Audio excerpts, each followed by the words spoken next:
బంగ్లాదేశ్ నేడు బతికి బట్టకడుతుందంటే దానికి కారణం మన దేశం. పాకిస్తాన్ చెర నుంచి, దోపిడీ నుంచి, అత్యాచారాల నుంచి, హింస నుంచి వనరులు కొల్లగొట్టి తమ దేశాన్ని ఎత్తికెళ్తున్న సమయంలో చేయందించిన దేశం మన భారతదేశం. నాటి ప్రధాని 1971లో ఎలాంటి షరతులు లేకుండా చేయందించారు. పాకిస్తాన్ తరిమేస్తే మన దేశానికి కూడా మంచిదని ముందు చూపుతో ఇందిరాగాంధీ నాడు బంగ్లా విముక్తి కోసం పోరాడుతున్న షేక్ హసీనా తండ్రి ముజఫీర్ రెహమాన్ అడిగిందే తడవుగా చేయందించారు. పాకిస్తాన్ యుద్ధ విమానాలే కాదు, పౌర విమానాలు మా దేశం ఎయిర్ స్పేస్ మీదుగా వెళితే కూల్చేస్తామని హెచ్చరికలు పంపారు ఇందిరా.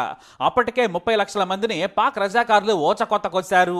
పాక్ సైనికులు అందమైన ఆడపిల్లలు కనిపిస్తే చాలు తుపాకీ చూపించి అత్యాచారం చేశారు, డబ్బులను దోచుకున్నారు. ఒకటేమిటి, తూర్పు పాకిస్తాన్గా పిలువబడే నేటి బంగ్లాను దారుణంగా హింసించారు. ఇక్కడంతా దోచుకొని పాకిస్తాన్లో పోగేసేవారు. అప్పటికే నాటి ప్రధాని ఇందిరా పాక్ పై ఆగ్రహం వ్యక్తం చేశారు. ఒకే మతం అయినప్పటికీ బంగ్లాను రెండవ దేశంగా వనరులను, ప్రజలను దోచుకునేందుకు వాడుకోవాలనుకుంది పాక్.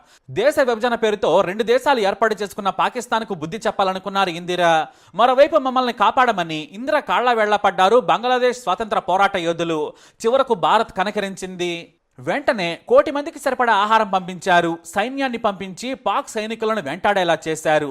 ఇందిరా మానవతా దృక్పథంలో నాడు సరిహద్దులు తెరవడంలో లక్షలాది మంది వెస్ట్ బెంగాల్, త్రిపుర, మేఘాలయ, అస్సాం పారిపోయి వచ్చారు. పాకిస్తాన్ క్రూర చర్యలకు భయపడి ప్రాణం కోసం వచ్చిన వారికి ఆహారం అందించారు మన దేశస్థులు. బంగ్లా ఫ్రీడమ్ ఫైటర్స్ కు పూర్తి సాయం అందించింది భారత్. కానీ పాకిస్తాన్ వెంట అమెరికా ఉంది. తాము పాకిస్తాన్కి మద్దతు ఇస్తున్నామని ప్రకటించింది అమెరికా. అయినా సరే ఇందిరా ఏమాత్రం భయపడలేదు. ఎందుకంటే నాడు మన వైపు రష్యా ఉంటే పాకిస్తాన్ ఎగదోసింది దుష్ట అమెరికా. మన వైపు రష్యా నిలబడింది. మీ మీదకు అమెరికా వస్తే నేను కాచుకొని కూర్చొని ఉంటాను, ఏమాత్రం భయం అక్కర్లేదని నాడు సోవియట్ యూనియన్ ప్రకటించింది. దీంతో అమెరికా తోకముడిచింది. వెంటనే భారీగా ఆయుధాలను, సైనికులను పంపింది భారత్. మరోవైపు పాకిస్తాన్ యుద్ధ విమానాలు, పౌర విమానాలు దేశం చుట్టూ తిరిగి శ్రీలంక మీదుగా బంగ్లాదేశ్కు రావాల్సిన పరిస్థితి ఏర్పడింది. ఆయుధాల సరఫరా నుంచి సైనికుల తరలింపును కూడా ఎక్కడికక్కడ బ్లాక్ చేసింది భారత్. బంగ్లా ఫ్రీడమ్ ఫైటర్స్ కు ఆయుధాలతో పాటు శిక్షణ ఇచ్చారు మన సైనికాధికారులు. క్యాంపులు ఏర్పాటు చేసి యుద్ధ ట్యాంకులను మన సరిహద్దు రాష్ట్రాల నుంచి తరలించారు. 9 నెలల పాటు యుద్ధం హోరాహోరీగా సాగింది. బంగ్లా ఫ్రీడమ్ ఫైటర్స్ తుపాకులు పట్టుకుని యుద్ధం చేస్తుంటే వెనుక నుంచి యుద్ధ ట్యాంకులతో పహారా కాస్తూ వారి ప్రాణాలను కాపాడుతూ పాకిస్తాన్ సైనికులను దారుణంగా కాల్చి చంపారు. మన దేశ జెండా ఢాకా వీధుల్లో కనిపిస్తే ఆ దేశ పౌరులు వంగి దండం పెట్టేవారు. సెల్యూట్ చేసి కన్నీళ్లతో కృతజ్ఞత చెప్పారు. బంగ్లాదేశ్ పోరాట యోధులు భారత సైనికుల జాయింట్ కమాండ్ టీం ఆపరేషన్ దూకుడుగా మొదలుపెట్టింది. పాకిస్తాన్కు ఆయుధ వనరులే కాదు, మానవ వనరులు కూడా కరిగిపోయాయి. భారత దళాల భయానికి సైనిక కమాండర్లు కూడా భయంతో ఇక యుద్ధం చేయలేమన్నారు. చుట్టూ తిరిగి బంగ్లాకు వెళ్ళడానికి డబ్బులు కూడా లేవు. మన దేశ ఎయిర్ స్పేస్ క్లోజ్ అయిపోయింది. చివరకు ఇందిరాగాంధీ వార్నింగ్ ఇచ్చారు. ఇంకా పోరాడుతారా, రెండో వైపు రమ్మంటారా అని పాకిస్తాన్కి హెచ్చరికలు పంపారు. దీంతో పాకిస్తాన్ తోకముడిచింది. చివరకు ఇక మమ్మల్ని చంపొద్దు, మేం దేశం విడిచిపోతాం, సర్దుకునే సమయం ఇవ్వాలని నాడు జుల్ఫికర్ అలీ భుట్టో కోరాడు. దీంతో బంగ్లాకు మార్చి 26, 1971న స్వేచ్ఛ లభించింది. దేశ పగ్గాలను అప్పటికే పాకిస్తాన్ ఆధ్వర్యంలో అధ్యక్షుడైన బంగ్లా నుంచి పారిపోయి వచ్చిన షేక్ హసీనా తండ్రి ముజిబుర్ రెహమాన్ బాధ్యతలు చేపట్టారు. అంతేకాదు ఇందిరాగాంధీ స్వయంగా వెళ్లి ముజిబుర్ రెహమాన్కు, ఆ దేశ ప్రజలకు పెద్దన్నగా భారత్ మీకు ఎప్పుడూ తోడుంటుంది, ఎవరూ మిమ్మల్ని ఏమీ చేయలేరని అభయహస్తం ఇచ్చారు. అంతటితో ఆగలేదు. ఫ్రెండ్షిప్ ట్రీటీ మీద సంతకాలు కూడా చేసొచ్చారు ఇందిరా. అలా బంగ్లాదేశ్కు పాకిస్తాన్ నుంచి విముక్తి లభించింది. కానీ ఇందిరాగాంధీ ధైర్యాన్ని కానీ, సాహసాన్ని కానీ, సాయాన్ని కానీ బంగ్లాదేశ్ ఏనాడు అధికారికంగా గుర్తించలేదు. కానీ స్నేహాన్ని మాత్రం కొనసాగించింది. ఎందుకంటే అటు పాకిస్తాన్, ఇటు చైనా భయం. ఇందిరాగాంధీ లాంటి ధైర్య నాయకురాలి సాయం కావాలని మనతో కలిసి ఉన్నారు. ఆనాటి నుంచి షేక్ హసీనా వరకు అలాగే కొనసాగించారు. అయితే ఇక్కడే మీకు స్టోరీ తెలియాలి. సరిగ్గా తండ్రి తెచ్చిన రిజర్వేషన్లే కూతురు షేక్ హసీనా పదవి పోవడానికి కారణమయ్యాయి. నాడు బంగ్లా ప్రధానిగా ఉన్న షేక్ ముజిబుర్ రెహమాన్ స్వాతంత్ర సమరయోధులకు, పిల్లలకు 30% ప్రభుత్వ ఉద్యోగాల్లో రిజర్వేషన్ కల్పించారు. కానీ నాడు ఈ రిజర్వేషన్ న్యాయమే.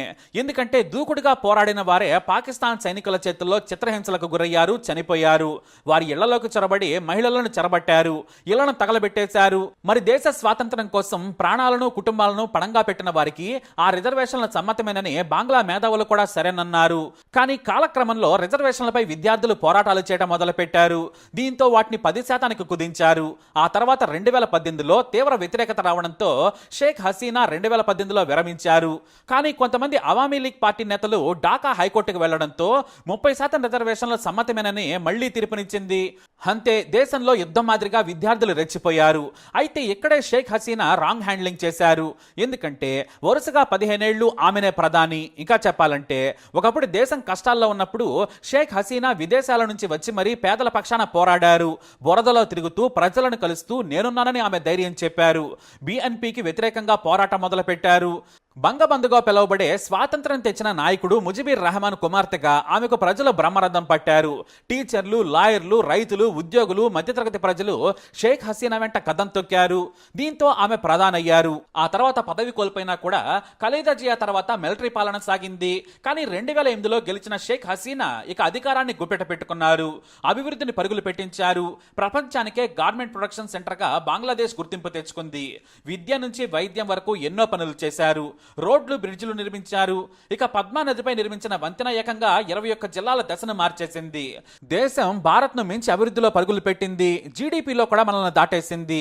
అయితే అభివృద్ధి ఉంటే ఏమైనా చేయొచ్చని గ్రౌండ్ టచ్ ను కోల్పోయారు షేక్ హసీనా. ఒకప్పుడు గ్రౌండ్ స్థాయి నాయకురాలుగా పార్టీకి బలంగా ఉండేవారు. కానీ ఆ తర్వాత వ్యాపారులు, పొలిటికల్ బ్రోకర్లు, అవినీతి దొంగలంతా కలిసి అవామీ లీగ్ పార్టీలో చేరారు. ప్రజలతో అసలు కనెక్షన్ లేని వ్యాపారులకు టికెట్లు ఇచ్చారామె. వారు రిగ్గింగ్ చేసి గెలిచారు. ఇటు పోలీసుల నుంచి ప్రభుత్వ ఉద్యోగులు కూడా రిగ్గింగ్ కూడా ఓ డ్యూటీ అన్నట్టుగానే చేశారు. ఇక ప్రతిపక్షాలను మొత్తానికే తొక్కేశారు. ప్రతిపక్ష నేత ఖలీదా జియాను జైల్లో వేశారు.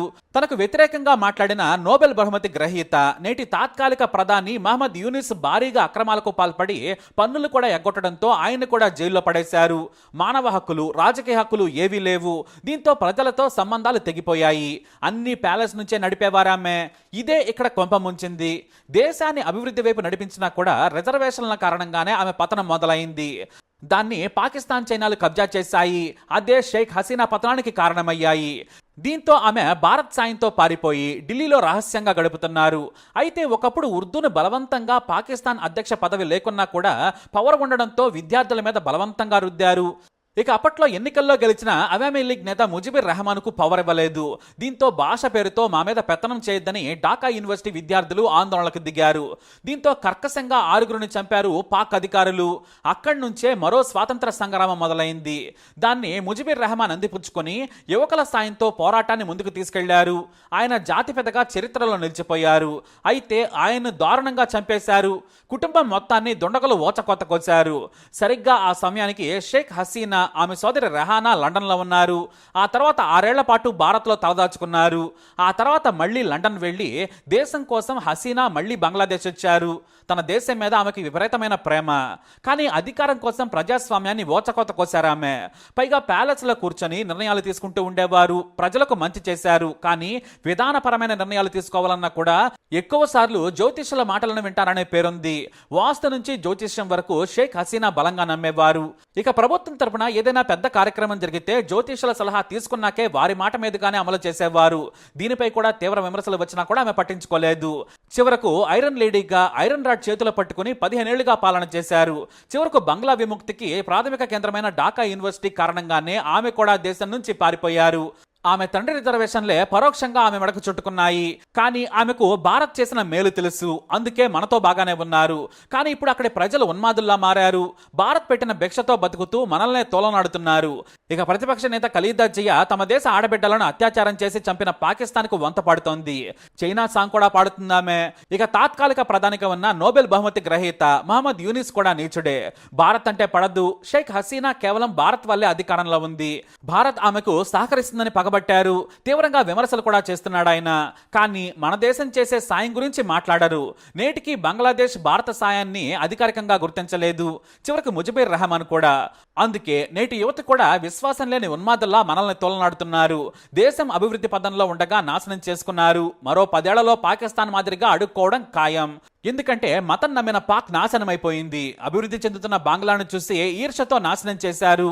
అది తెలియని మూర్ఖులు ఉన్మాదుల్లా బంగ్లాదేశ్ కు నిప్పి పెట్టుకున్నారు. తమ ఇంటిని తామే కాల్చుకుంటున్నారు. మొత్తానికి భారత్ లేకపోతే బంగ్లాదేశ్ కి స్వాతంత్రమే వచ్చేది కాదు.